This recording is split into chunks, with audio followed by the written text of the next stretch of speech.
La ville d'Agadir organise aussi des festivités pour célébrer le Nouvel An amazigh en tant que jour férié national officiel. Présente pour l'occasion à Agadir, notre envoyé spécial Ilham Barada nous en dit plus.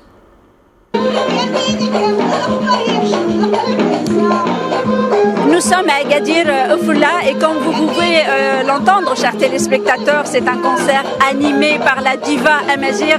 Fatima Tehehet qui est en train d'être jouée ici devant un parterre de Gadiri, mais beaucoup de touristes sont présents pour célébrer avec les Gadiri mais aussi avec tous les Marocains ce nouvel an, donc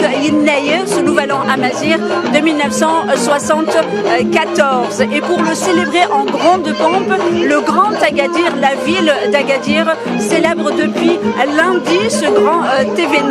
grand événement, bien évidemment, qui est donc le Nouvel An amazigh, avec bien évidemment des concerts, des débats, des défilés de mode dans plusieurs sites de la ville. Je peux vous citer par exemple que ce matin, on était dans le parc Ben Zidoun où de nombreuses activités avaient lieu et l'après-midi, le site était bondé, plein de monde, des familles, des enfants heureux de se retrouver pour fêter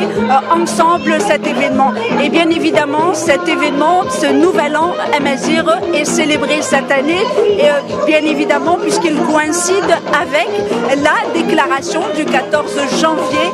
comme donc une fête nationale pour célébrer le Nouvel An amazigh. Donc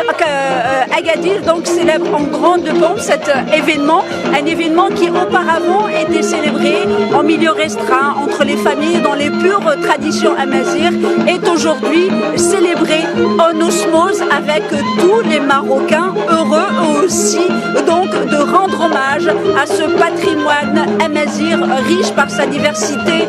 musicale, culinaire, vestimentaire, les bijoux. En tous les cas, Agadir célèbre en grande pompe cet événement et ces célébrations se poursuivent jusqu'à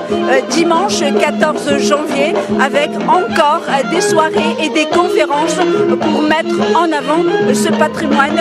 riche et magnifique qu'est le patrimoine amazigh qui fait partie de l'identité marocaine. Donc Agadir brille par ses lumières pour célébrer ce riche patrimoine amazigh marocain.